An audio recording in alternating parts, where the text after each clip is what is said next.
এটা শুধু আজকের প্রশ্নটা, আপনারা জানেন যে জামাত ইসলামের প্রতি 3-4টি প্রশ্ন সকলে জানতে চায়।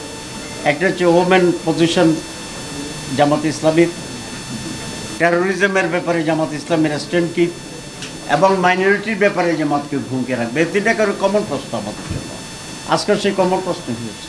সুতরাং জবাবও আমাদের করে স্পষ্ট, কারণ প্রশ্ন তো আউট হয়ে আছে, ঠিক আছে না?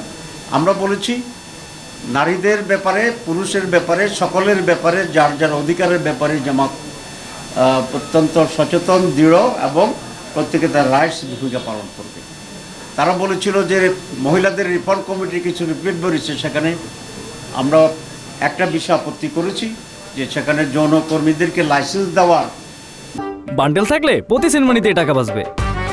বিকাশ সেনমানি বান্ডেল কিনে জিতুন প্রতি লেনদেনে। যে প্রস্তাবনা, এটি মহিলাদের জন্য অত্যন্ত লজ্জাজনক, ইনহিউম্যান এবং তাদের সম্মানের প্রতি আঘাত, অধিকারের প্রতি আঘাত। প্রত্যেকটা মানুষ তার সম্মান মর্যাদা দিয়ে বাঁচার যে অধিকার, এই প্রস্তাবনার সে অধিকারের বিপরীতে একটা আঘাত।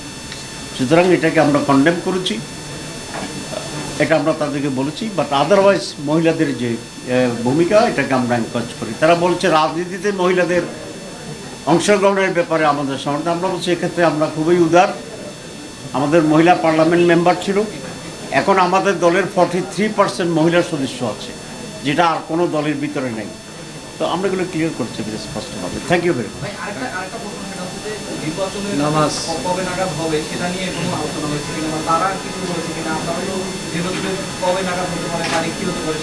নির্বাচন কখন হবে এটা তো একটা কমন বিষয়।